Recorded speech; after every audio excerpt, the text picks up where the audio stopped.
আসসালামু আলাইকুম। কথা নাহিয়ান স্বাগত জানাচ্ছেন টিভির সকালের খবরে।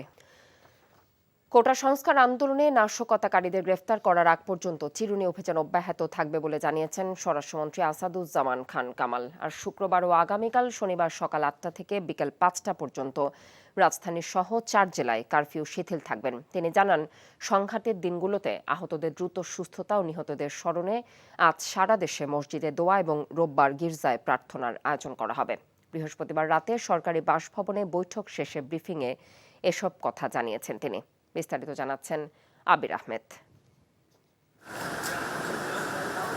সরকারি বাসভবনে কারফিউ ও চলমান পরিস্থিতি নিয়ে আইনশৃঙ্খলা রক্ষাকারী বাহিনীর ঊর্ধ্বতন কর্মকর্তাদের সাথে বৈঠক করেন স্বরাষ্ট্রমন্ত্রী। 2 ঘণ্টার বৈঠক শেষে কথা বলেন গণমাধ্যমের সাথে। জানান, দেশের আইনশৃঙ্খলা পরিস্থিতি অনেকটাই শান্ত। শুক্র ও শনিবার ঢাকা মহানগর, ঢাকা জেলা, নারায়ণগঞ্জ, নরসিংদী ও গাজীপুরে কারফিউ অব্যাহত থাকবে। ঢাকা মহানগর, ঢাকা জেলা, গাজীপুর মহানগর, গাজীপুর জেলা, নারায়ণগঞ্জ, নরসিংদী জেলা কারফিউ যেভাবে চলছে সেটা অব্যাহত থাকবে। আগামী শুক্রবার হতে শনিবার পর্যন্ত সকাল 8টা হতে বিকাল 5টা পর্যন্ত কারফিউ শিথিল থাকবে। বাকি জেলাগুলোতে জেলা প্রশাসক, জেলা ম্যাজিস্ট্রেট, পুলিশ সুপার, বিভাগীয় কমিশনাররা কারফিউর বিষয়ে সিদ্ধান্ত নেবে বলে জানান তিনি। তিনি বলেন, সাম্প্রতিক সহিংসতায় জড়িতদের ধরতে অভিযান অব্যাহত থাকবে। খুঁজে বের করার জন্যই আমরা এই যে ব্লক রেইডের কথা বলছেন, চিরুনি অভিযান কথা বলছেন, আমরা তাদের খুঁজে বের করার জন্য এগুলি করছি।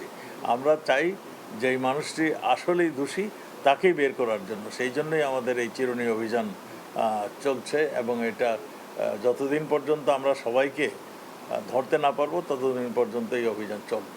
দেশের সার্বিক পরিস্থিতি কিছুদিন পরে পুরোপুরি স্বাভাবিক হবে বলে জানান মন্ত্রী। আজকের ঘটনা পর্যন্ত আবির আহমেদ, এনটিভি নিউজ, ঢাকা। এখন জন্ম সনদ দিয়ে খোলো বিকাশ স্টুডেন্ট অ্যাকাউন্ট। নিজের বিকাশ নিজে কর।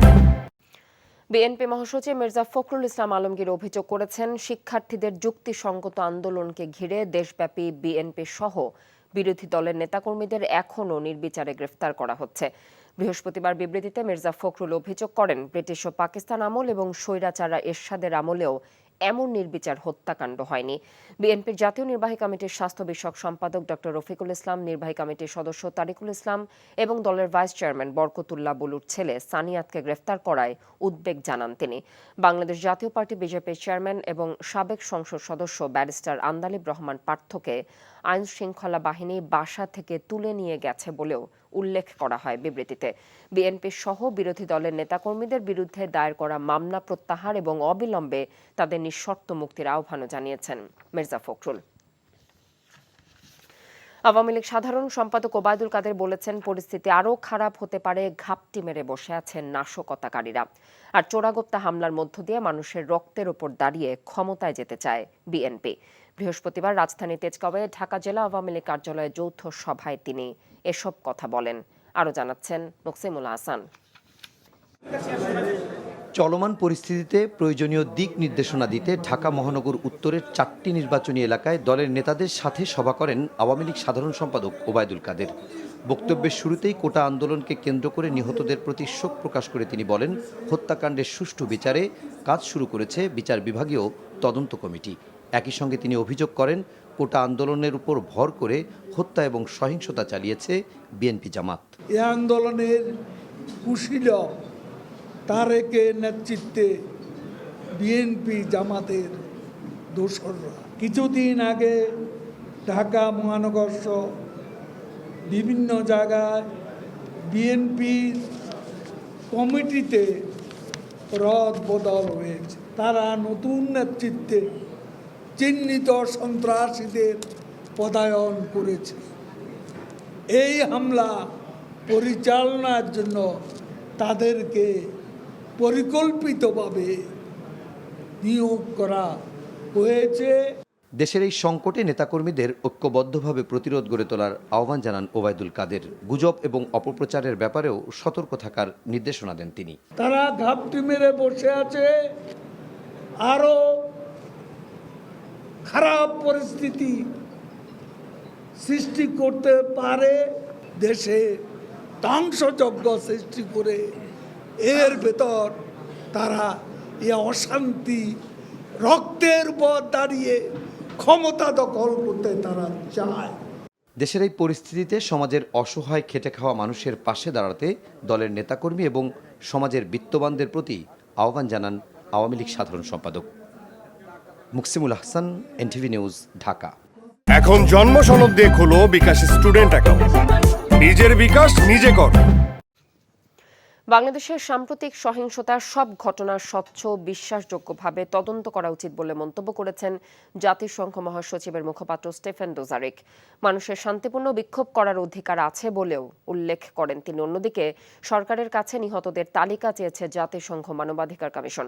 এদিকে বিক্ষোভের অধিকারের প্রতি সম্মান প্রদর্শন, সহিংস দমনাভিযান এবং যোগাযোগ ব্যবস্থার উপর সব ধরনের বিধিনিষেধ অবিলম্বে প্রত্যাহারে বাংলাদেশ সরকার এবং আইন শৃঙ্খলা রক্ষাকারী সংস্থাগুলোর প্রতি আহ্বান জানিয়েছে অ্যামনেস্টি ইন্টারন্যাশনাল। আইন শৃঙ্খলা বাহিনীর সদস্যদের মানবাধিকার লঙ্ঘনের সব ঘটনার তদন্ত দাবি করে হতাহত ব্যক্তিদের রাষ্ট্রীয় উদ্যোগে পুনর্বাসন করার দাবি জানিয়েছে সংস্থাটি। সাম্প্রতিক সহিংসতা ও বিশৃঙ্খলায় চরমভাবে দেশের ভাবমূর্তি ক্ষুণ্ণ হয়েছে আন্তর্জাতিক অঙ্গনে। এ তথ্য জানিয়ে অর্থনীতিবিদরা বলছেন, আগামীতে খেসারত দিতে হবে দেশের অর্থনীতিকে। বিশেষ করে রপ্তানি আর বিদেশি বিনিয়োগে সবচেয়ে বেশি নেতিবাচক প্রভাব পড়বে বলে আশঙ্কা তাদের। হাসানুল শাওনের রিপোর্ট। সাম্প্রতিক বিশৃঙ্খলায় বড় ধরনের ধাক্কা খেয়েছে দেশের অর্থনীতি। কারণ উদ্ভূত পরিস্থিতিতে বেশ কদিন স্থবির ছিল ব্যবসা বাণিজ্য। মূল্যস্ফীতি, রপ্তানি আর বিনিয়োগ সহ অর্থনীতির বেশিরভাগ সূচকেই পড়বে এর নেতিবাচক প্রভাব, যার ঘানি টানতে হবে অনেক দিন। বৈদেশিক মুদ্রার রিজার্ভের টানাপোড়েনের সময়ও অনেক দিন ধরেই মন্থর গতি রপ্তানিতে। সাম্প্রতিক পরিস্থিতিতে বেশ কদিন বন্ধ ছিল সব ধরনের রপ্তানিমুখী কারখানা। অর্থনীতিবিদরা বলছেন, এতে বিদেশি ক্রেতাদের আস্থা কমেছে। বায়ার কিন্তু আপনার দেশের অভ্যন্তরীণ বিষয়গুলো দেখবেন, তারা তাদের লিড টাইম দেখবে, তারা তাদের প্রোডাক্ট তারা ঠিকমতো পাচ্ছে কিনা সেই কমিটমেন্টগুলো দেখবে। তো সব কিছু মিলে আমাদের এক্সপোর্ট তো একটা ধাক্কার মধ্যে পড়ছে। বাংলাদেশকে নিয়ে যে ভাবমূর্তি বিদেশে, সেটা ভয়ানকভাবে ক্ষুণ্ণ হয়েছে। দীর্ঘমেয়াদী ইম্প্যাক্ট হচ্ছে যে কিছু কোম্পানি হয়তো ছুটে যেতে পারে, যারা বাংলাদেশ থেকে গার্মেন্টস কিনতো তারা হয়তো এখন ভিয়েতনামে চলে যাবে, ইন্দোনেশিয়া চলে যাবে, ভারতে চলে যাবে, আর নাও ফিরতে পারে তারা। অন্যদিকে করোনা পরবর্তী সময়ে বিদেশি বিনিয়োগ আকর্ষণে হিমশিম খাচ্ছিল বাংলাদেশ। কাঙ্ক্ষিত বিনিয়োগ আনাটা এখন আরও চ্যালেঞ্জিং হবে বলেও জানান অর্থনীতিবিদরা। এই পরিবেশে তো বিনিয়োগের প্রশ্নই উঠছে না, সেটা দেশি বিনিয়োগই হোক আর ফরেন ডাইরেক্ট ইনভেস্টমেন্টই হোক, কোনোটাই হবে না।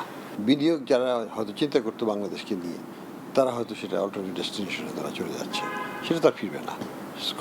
বিদেশিদের কাছে আমাদের একটা বার্তা দিবে যে আমাদের কস্ট অফ ডুইং বিজনেস কিন্তু এমনিতেই বেশি। বহির্বিশ্বে যে একটা আমাদের যে ইমেজের যে বিষয়টা আছে, সেই জায়গাটা, সেটা সেফটি সিকিউরিটির থেকে আরম্ভ করে ফরেন ইনভেস্টমেন্টের ক্ষেত্রে আমরা সবসময় বলি যে আমাদের ইনভেস্টমেন্ট লাগবে। ইনভেস্টমেন্ট যদি না হয়, এফডিআই বেসড ইন্ডাস্ট্রিয়ালাইজেশন লাগবে।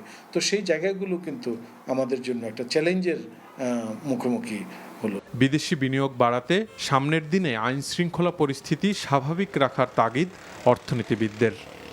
Hasanul Shaon, NTV news, Dhaka. সরকারি চাকরিতে কোটা সংস্কারের দাবির আন্দোলন দমনে বল প্রয়োগ ও তার সুযোগে স্বার্থান্বেষী সহিংস মহলের অপতৎপরতা যুক্ত হয়ে সংঘটিত প্রাণহানি ও ভয়াবহতাকে সুশাসনের প্রকট ঘাটতির নির্মম চিত্র হিসেবে উল্লেখ করেছে ট্রান্সপারেন্সি ইন্টারন্যাশনাল বাংলাদেশ, টিআইবি। বৃহস্পতিবার এক বিবৃতিতে টিআইবি নির্বাহী পরিচালক ডক্টর ইফতেখারুজ্জামান বলেন, একটি শান্তিপূর্ণ আন্দোলন ক্ষমতাসীন দলের দায়িত্বশীল নেতৃত্বের একাংশের অপরিণামদর্শী উস্কানির ফলশ্রুতিতে এমন রক্তক্ষয়ী অবস্থানে দাঁড়ায়, যা সুশাসন ও জবাবদিহি ব্যবস্থার প্রকট ঘাটতির দৃষ্টান্ত তুলে ধরছে। তিনি অবিলম্বে শিক্ষার্থীদের যৌক্তিক দাবি মেনে নিয়ে আস্থার পরিবেশ তৈরির তাগিদ দেন। বলেন, দাবি বাস্তবায়ন করে দেশব্যাপী অস্থিরতা ও আতঙ্ক দূর করতে হবে। ইন্টারনেট বন্ধ রাখা সরকারের স্ববিরোধী ও সাময়িক সুবিধার স্বার্থে অদূরদর্শিতার প্রমাণ মাত্র। বিবৃতিতে বলা হয়, অর্থনৈতিক ব্যবস্থায় প্রাণ ফেরানো, তথ্যের অবাধ প্রবাহ নিশ্চিতে মোবাইল ও ব্রডব্যান্ড ইন্টারনেট সেবা পুরোদমে চালু করতে সরকারের প্রতি আহ্বান জানায় টিআইবি। এদিকে আর্চারি দিয়ে প্যারিস অলিম্পিক মিশন শুরু হলো বাংলাদেশের। আশার আলো দেখালেও ৪৫ নম্বর থেকে ব্যক্তিগত র্যাঙ্কিং রাউন্ড শেষ করেছেন সাগর ইসলাম। যদিও শুরুটা ভালোই করেছিলেন তিনি, প্রথম কোয়ার্টারে উঠে এসেছিলেন শীর্ষ ২০-এও। কিন্তু জায়গাটা ধরে রাখতে পারেননি সাগর। 333 স্কোর নিয়ে 27 নম্বরে থেকে প্রথমার্ধ শেষ করেন তিনি। দ্বিতীয়ার্ধে আরও পিছিয়ে পড়েন, স্কোর তোলেন 319। সব মিলিয়ে 652 স্কোর নিয়ে 64 জনের মধ্যে 45 নম্বরে থেকে প্রথম রাউন্ড শেষ হলো সাগরের। এর মধ্যে 13তে 10 বার লক্ষ্যভেদ করেছেন তিনি, আর 10 স্কোর করেছেন 28 বার। 28, 29, 31 জুলাই ও 1 অগাস্টের এইচএসসি ও সমমানের পরীক্ষা স্থগিত করা হয়েছে। আন্তঃশিক্ষা বোর্ড সমন্বয় কমিটির পক্ষ থেকে বৃহস্পতিবার দেয়া বিজ্ঞপ্তিতে কথা জানানো হয়েছে। এ নিয়ে চলমান এইচএসসি ও সমমানের 8টি পরীক্ষা স্থগিত হলো। সাধারণ শিক্ষার্থীদের নিরাপত্তা নিশ্চিত করতে পরীক্ষাগুলো স্থগিত করা হয়েছে বলে জানানো হয়েছে বিজ্ঞপ্তিতে। এখনও তারিখ নির্ধারণ না হলেও 11 অগাস্টের পর স্থগিত হওয়া পরীক্ষাগুলো অনুষ্ঠিত হবে বলে জানিয়েছেন আন্তঃশিক্ষা বোর্ড সমন্বয় কমিটির সভাপতি। আর 4 অগাস্টের পরীক্ষা পূর্ব ঘোষিত সময়সূচি অনুযায়ী যথারীতি চলবে বলেও জানানো হয়েছে এই বিজ্ঞপ্তিতে। এর আগে প্রথমে 18 জুলাইয়ের পর 21, 23 ও 25 জুলাইয়ের এইচএসসি পরীক্ষাও স্থগিত করেছিল আন্তঃশিক্ষা বোর্ড সমন্বয় কমিটি। কোটা সংস্কার আন্দোলনকে কেন্দ্র করে সহিংসতার ঘটনায় হেলিকপ্টার থেকে মানুষকে লক্ষ্য করে র্যাবের পক্ষ থেকে কোনো গুলি ছোড়া হয়নি। বৃহস্পতিবার বিকেলে রাজধানীর কারওয়ান বাজারে র্যাবের মিডিয়া সেন্টারে ব্রিফিংয়ে কথা জানিয়েছেন সংস্থাটির আইন ও গণমাধ্যম শাখার পরিচালক লেফটেন্যান্ট কর্নেল মোহাম্মদ মুনিম ফেরদৌস।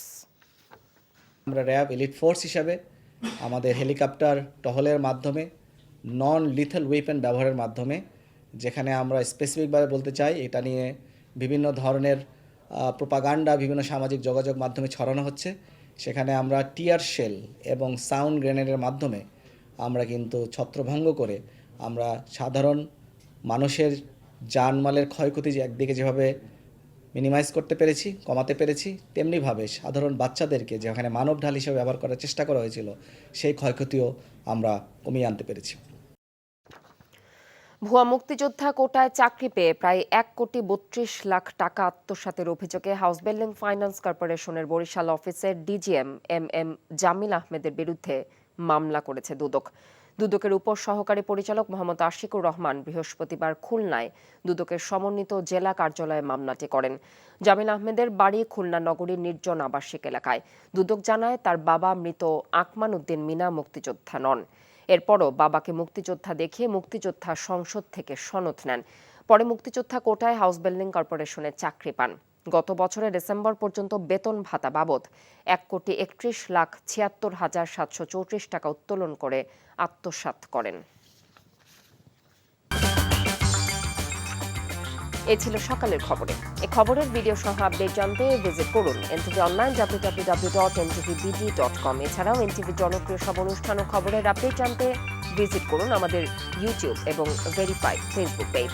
এতক্ষণ সাথে থাকার জন্য ধন্যবাদ সবাইকে।